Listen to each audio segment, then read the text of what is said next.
Escreve ao anjo da igreja que está em Éfeso: isso diz aquele que tem na sua destra as 7 estrelas e anda no meio dos 7 castiçais de ouro. Eu sei as tuas obras, o teu trabalho, a tua paciência, e que não podes sofrer os maus, expuseste à prova os que se dizem apóstolos e não são, e tu os achaste mentirosos. E sofreste, tem paciência, e trabalhaste pelo o meu nome e não te cansaste. Verso 4. Tenho, porém, contra ti que deixaste o teu primeiro amor. Lembra-te, pois, onde caíste, e arrependa-te, e pratica as primeiras obras, quando não brevemente a ti virei, e tirarei o seu lugar o teu castiçal, se não te arrependeres.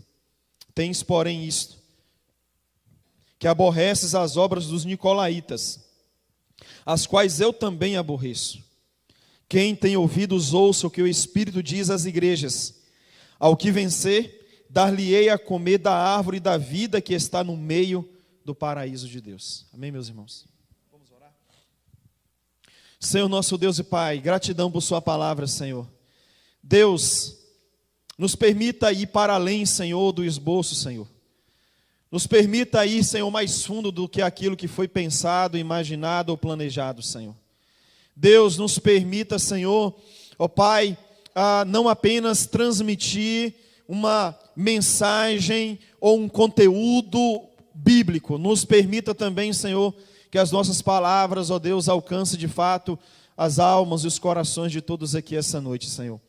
Pai, a nossa oração é que o Senhor, Pai, no início dessa série de mensagens, possa, ó Deus, falar de forma especial para conosco, porque a carta direcionada a esta igreja, ou as cartas direcionadas a essas igrejas, também é uma carta para as igrejas de hoje. Assim nós oramos gratos em nome de Jesus. Amém e amém. Os irmãos perceberam a quantidade de elogios que aparecem aqui a essa igreja? Os irmãos perceberam que é nítido aqui a exaltação de algumas qualidades presentes na vida desses irmãos. É muito perigoso a gente falar elogio à igreja, a gente olhar só para a instituição. A gente precisa entender que aqui não é um elogio à instituição. A instituição só é o que é porque tem pessoas que estão trabalhando nela, amando nela, operando através e por meio dela. É preciso que a gente olhe para esse texto e entenda que aqui os elogios que são feitos são elogios a pessoas. A pessoas. Tinha um irmão José lá que era muito trabalhador, tinha um irmão Antônio lá que era alguém de muita paciência, de muito trabalho, de muita persistência. São pessoas que estão sendo elogiadas aqui. Automaticamente, a comunidade, a instituição, ela recebe notoriedade, ela recebe elogios. É preciso que a gente entenda que as nossas igrejas, elas serão bem vistas ou mal vistas, a depender de como as pessoas que a frequentam, praticam e vivem o Evangelho de Jesus. Porque essa igreja só é o que ela é, porque existem crentes ali apaixonados por Cristo e também pelo seu reino. Então o elogio aqui é elogio às pessoas. As pessoas estão sendo elogiadas, os crentes estão sendo louvados aqui por Deus, pelo Cristo de Deus nessa pequena carta. Mas, se há elogios aqui, é preciso também a gente observar que uma parte considerável dessa carta, uma parte considerável dessa pequena e direta carta, trata do declínio espiritual dessa igreja. Há um destaque, há uma parte aqui considerável nos versos de número 4 e 5, que trata do declínio espiritual dessa comunidade. Era uma igreja que tinha fatores a serem elogiados, mas aqui há também uma crítica do Senhor em relação aos seus servos. Eu quero ler com vocês o verso 4 e 5, porém eu faço essa leitura não na versão que eu acabei de ler, mas na versão NVI, a nova versão internacional, que diz assim: contra você, porém, tenho isso, você abandonou o primeiro amor. Lembre-se onde caiu, arrependa-se e pratique as obras que praticava no princípio. Se não se arrepender, virei a você e tirarei o seu candelabro do seu lugar. Eu quero que os irmãos ouçam com muita atenção o que eu vou falar agora. Apesar das lutas internas e externas dessa igreja, ela não teve a sua doutrina afetada. A igreja tinha seus dilemas externos e tinha os seus dilemas internos. Essa igreja não era uma igreja que surfava numa onda de paz. Não, essa igreja, ela tinha suas turbulências do lado de fora e tinha as turbulências do lado de dentro. Mas ela não teve a sua doutrina afetada. Eles perseveravam na palavra. Apesar das muitas adversidades, a doutrina era saudável. Só que tem uma coisa que essa igreja não conseguiu manter. Diante das lutas externas e internas, ela conseguiu manter a doutrina sadia. Mas eles não conseguiram manter o fervor espiritual. Houve alguma perda aqui no processo. A igreja de Éfeso era uma igreja de crentes bem doutrinados, mas de corações frios. A igreja tinha a doutrina correta, mas o ânimo errado. O que aconteceu? O que estava acontecendo do lado de fora dessa comunidade e do lado de dentro dessa igreja, que pode ter afetado a disposição espiritual desses crentes? O que pode ter acontecido? Eu quero chamar vocês agora para a gente refletir sobre as possibilidades dos fatores externos terem mexido com essa igreja. E quais são os fatores externos? Vamos falar da cultura presente em Éfeso. Éfeso era uma cidade mística e imoral. Mística e imoral. Pastor, o que quer dizer uma cidade mística? Quer dizer uma cidade que cultuava muitas divindades. Uma cidade politeísta. Coisa muito comum daquele tempo. Uma cidade de muitos deuses. Uma cidade de muitas deusas. Uma cidade de muitos templos. Uma cidade em que cada um tinha um ou mais deuses. Destaque para Ártemis.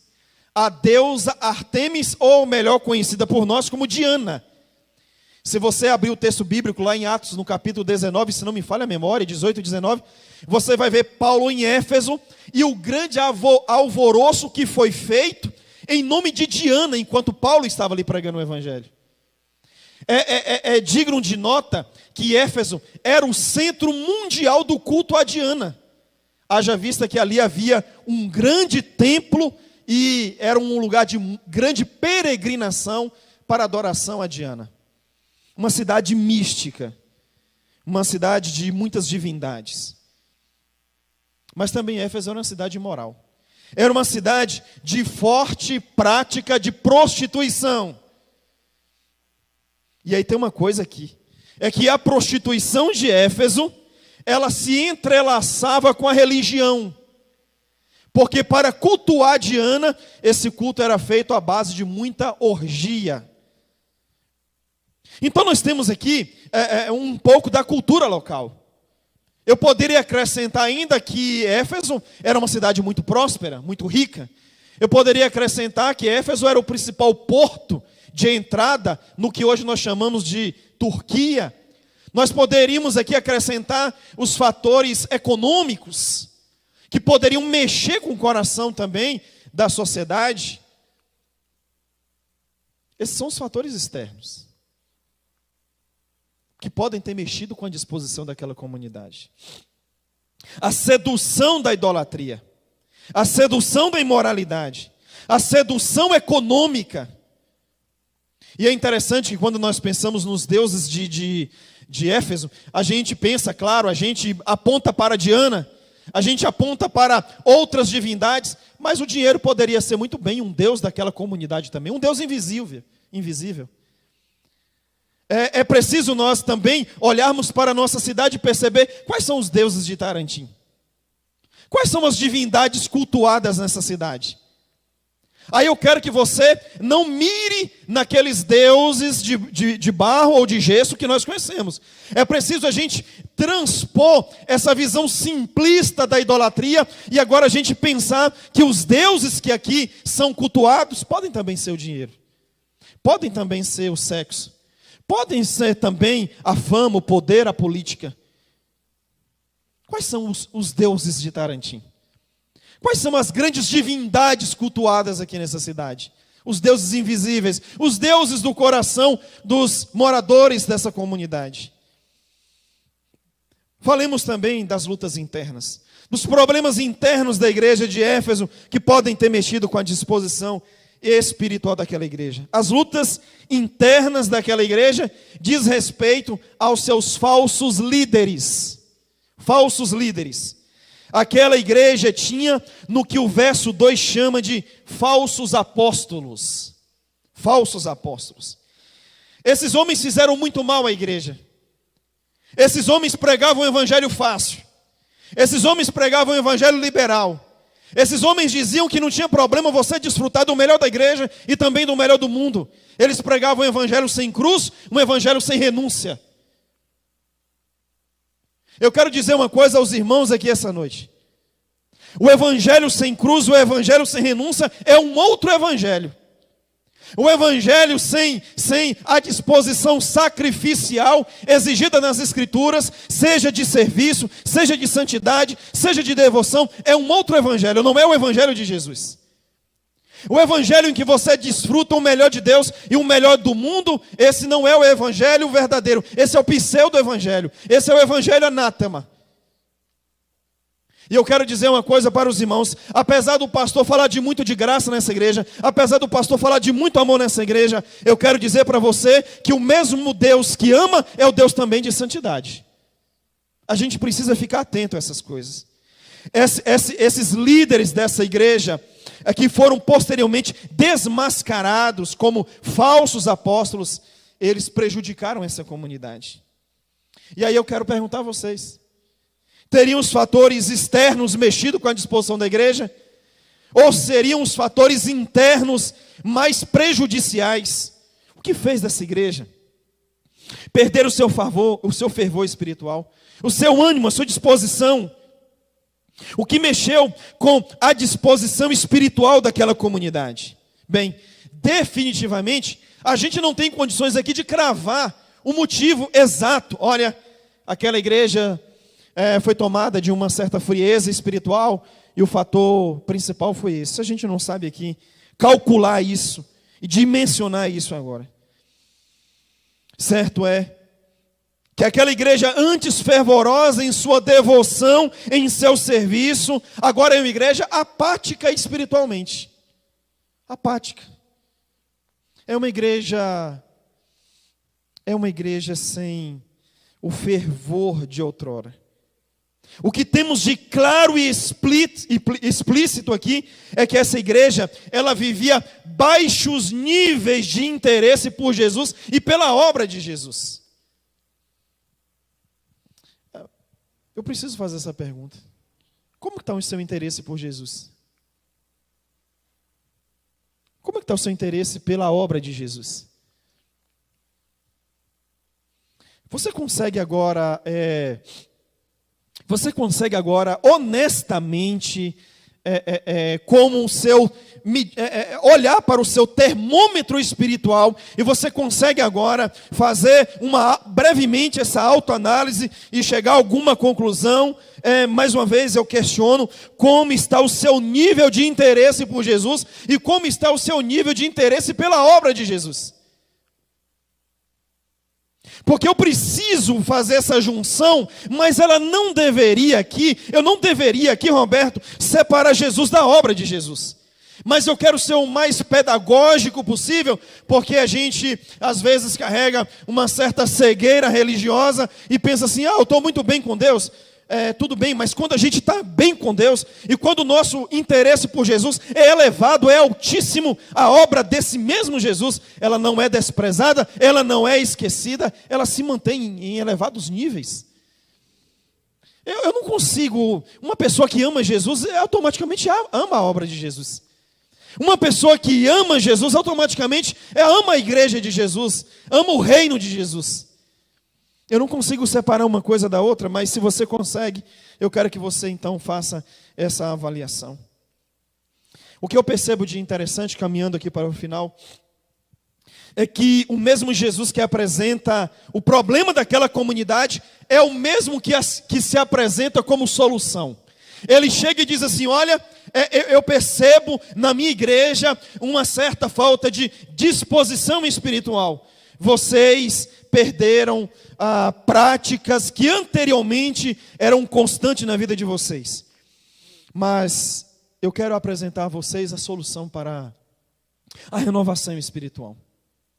Eu quero apresentar a vocês um caminho de volta para o fervor espiritual. Então esse mesmo Jesus que levanta críticas a respeito da igreja, é esse mesmo Jesus que apresenta a solução para a comunidade de Jesus.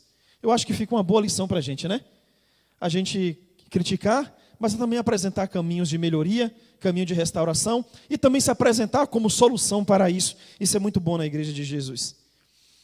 Bem, sabe onde está a solução, ou onde Jesus se apresenta como solução para esse tempo de falta de disposição espiritual? Está no verso 1. É no verso 1 que Jesus, ele se apresenta como solução para o desânimo e apatia espiritual daquela comunidade. Verso de número 1, leia comigo.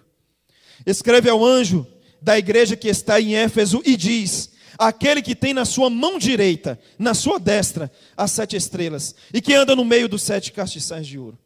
A gente lê esse texto bíblico e pode ficar um pouco confuso. Pastor, mas que negócio é esse? Jesus está dizendo que ele é alguém que tem 7 estrelas na mão e que anda no meio dos 7 castiçais. O verso de número 20 do capítulo 1 explica. Leia comigo, por favor. O mistério das 7 estrelas que viste na minha destra e dos 7 castiçais de ouro. Significa isso aqui. As 7 estrelas são os anjos, os líderes das 7 igrejas. E os 7 castiçais que viste são as 7 igrejas. Então, fica fácil entender o texto agora. Aquele que tem na sua mão direita 7 estrelas. Com base no verso 20 que a gente acabou de ler. Essas 7 estrelas representam os 7 anjos. Anjos que no grego é angelos, que significa ministro. São os 7 pastores, os líderes de cada uma daquela comunidade. Jesus está dizendo: os 7 pastores, os 7 líderes daquela igreja, dessas comunidades, estão em minhas mãos. Eu estou na mão de Jesus. Os pastores dessa cidade estão nas mãos do Cristo. Mas não são apenas os pastores, você também está na mão dele. Você está na mão do Cristo de Deus, que guarda, sustenta o seu povo. Aqui nós temos a confirmação, não apenas da presença de Jesus, mas da sua presença protetora e sustentadora. Ele vai dizer: vocês estão nas minhas mãos. A vida do pastor Zé Roberto estava e está nas mãos do Todo-Poderoso. A sua vida, a minha oração é que a sua vida esteja de fato nas mãos de Deus. Pastor, e quando é que nós não estamos na mão de Deus? É quando a gente quer viver o nosso próprio caminho. É quando a gente quer viver a nossa própria vontade. É quando, movidos de uma presunção maligna, a gente quer seguir o nosso próprio destino. Mas quando nós nos colocamos dependentes e submissos à vontade de Deus, isso é evidência de que de fato nós estamos sustentados na mão daquele que tudo pode, que tudo faz. Amém, meus irmãos? Mas então, esse é o texto que eu quero ressaltar essa noite. Jesus vai dizer assim: eu sou aquele que anda no meio dos 7 castiçais de ouro. O que são os 7 castiçais? Nós lemos no verso 20. São as 7 igrejas para a qual as cartas foram enviadas. Dessa forma, Cristo está falando da sua imanência. Irmãos, a gente não pode perder de vista a imanência de Jesus. Jesus não está apenas sentado ou assentado no trono celestial, lá no alto, o Altíssimo, à destra do Pai. Não, a gente não pode apenas ver o Cristo de Deus como esse ser transcendente. A gente precisa ressaltar a imanência divina. E a imanência divina diz o seguinte: o mesmo Cristo que está lá em cima é o mesmo que está aqui embaixo, aqui nessa noite, entre nós. Às vezes, a gente perde a visão da imanência do Cristo. Aquele que anda no meio dos 7 castiçais. Enquanto o ministério de louvor cantava aqui, ele estava aí. Ele estava aí e está aí. Às vezes, com a nossa falta de disposição em nossa espiritualidade, a gente vem para a igreja e se esquece que aquele da cruz do meio, que morreu e ressuscitou, está na igreja. A gente esquece. É por isso que aí vai uma exortação pastoral. Jesus é visto no meio das igrejas. Por isso que é bom vir para a igreja. E estar na igreja, se comprometer com a igreja.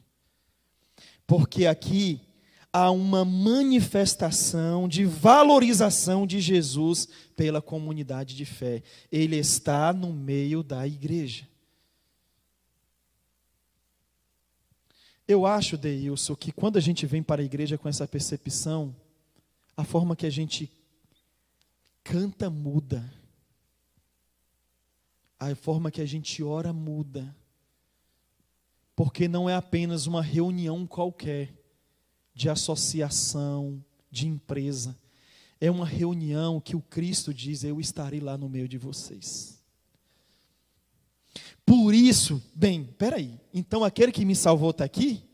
Então eu tenho que orar diferente, cantar diferente, ouvir diferente, porque Ele está aqui. Fora de mim, mas também dentro de mim.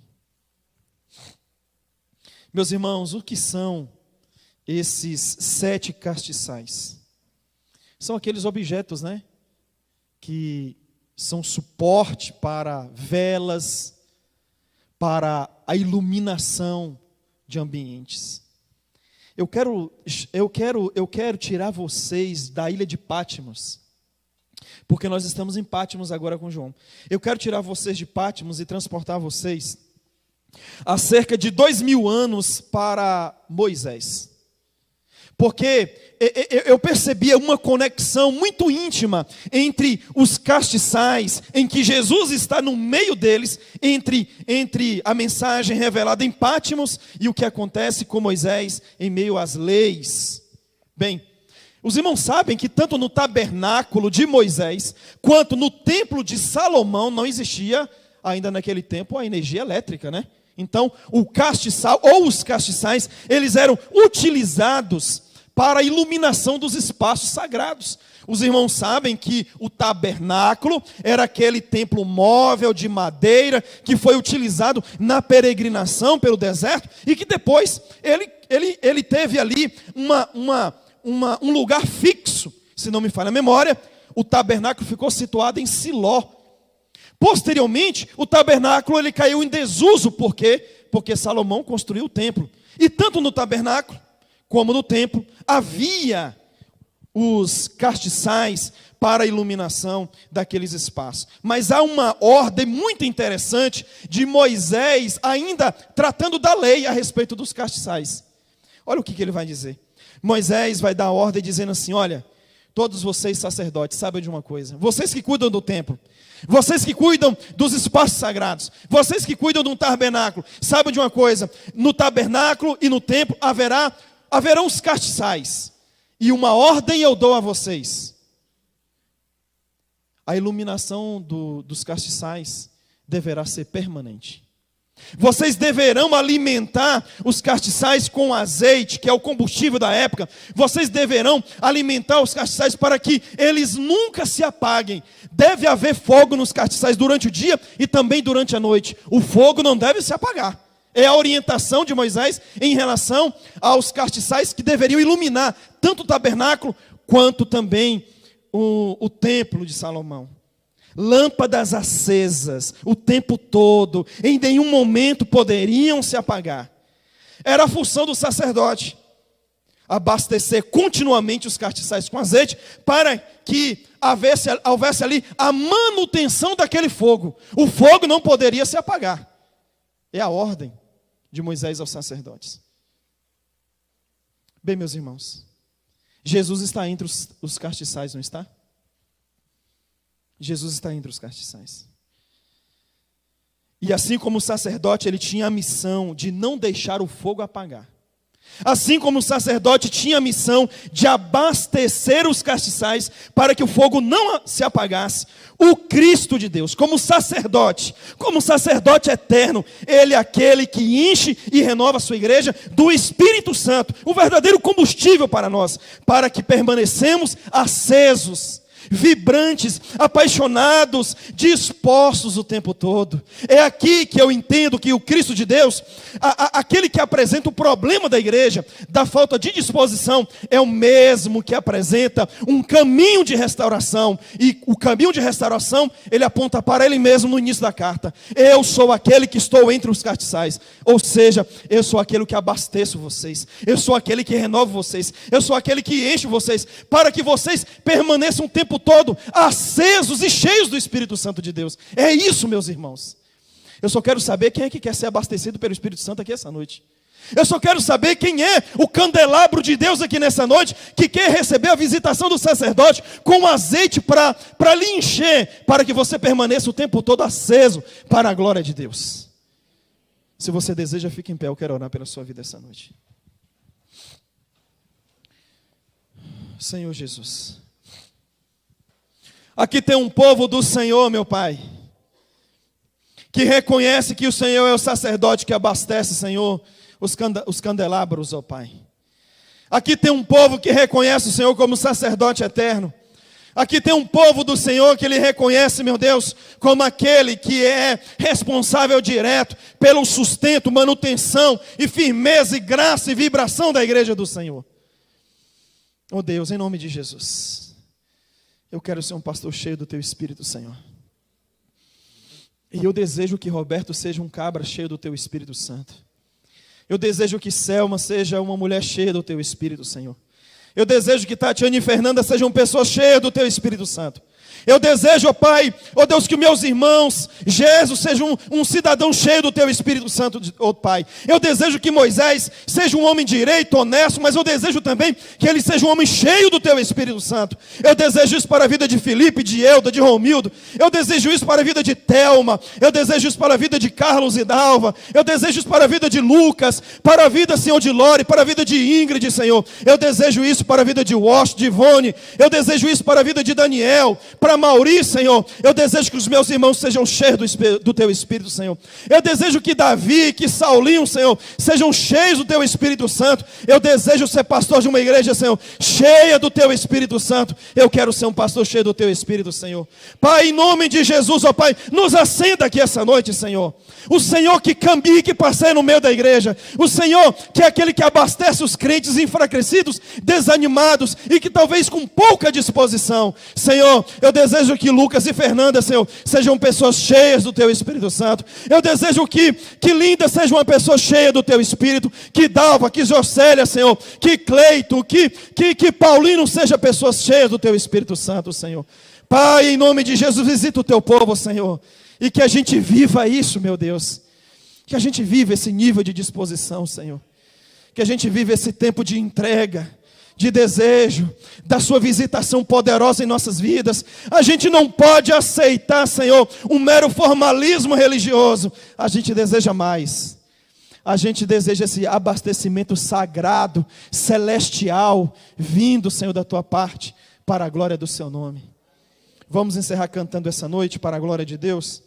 Vamos aí, Roberto, vem um hino aí cheio de graça, para que a gente possa encerrar de forma entusiasmada, vibrante. Eu convido a você ainda a se pôr de pé. Vamos louvar a Deus cantando em pés. Vamos nos entregar. Vamos fazer desse tempo de adoração, desse hino final, desse tempo final, essa também parte dessa oração que iniciamos fazer.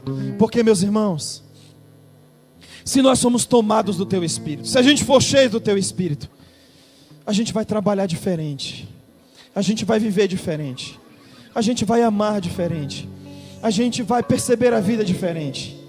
E quando eu falo ser pessoas cheias do Espírito Santo de Deus, é uma coisa só: é ser cheia de Deus, é ser guiado por Deus, é ser cheia do fruto do Espírito Santo. É só isso, é só isso, é só isso.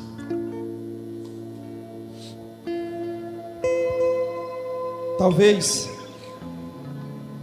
eu fale para pessoas aqui nessa noite que estão precisando de disposição para continuar casados, porque estão desanimadas com o casamento. Talvez eu fale para pessoas aqui nessa noite que estão absolutamente desanimadas com o emprego, estão desanimados com a atividade que exercem, estão desmotivados. Talvez eu fale para pessoas aqui nessa noite que é um empresário, que também está absolutamente desanimado com a sua atividade econômica. Talvez eu fale aqui para pessoas que estão desanimadas em relação ao estudo, à faculdade, relacionado ao ensino médio que ainda não concluiu. Talvez eu fale para as pessoas desmotivadas em outras áreas da vida. Você está no posto de gasolina de Deus, e o frentista é Jesus, e você vai chegar para Ele e dizer: Senhor, eu estou com o tanque vazio, eu preciso que o Senhor me encha essa noite, porque eu preciso voltar para minha casa com disposição, para continuar amando a minha esposa, para continuar amando o meu marido, para continuar amando a minha família, para continuar amando a minha atividade, para me renovar em relação ao meu trabalho. Eu preciso ser cheio, Senhor, do Teu Espírito nessa noite, não apenas para desenvolver a minha fé, mas também para viver, Senhor, viver em paz e com graça. Vamos adorar a Deus, em nome de Jesus.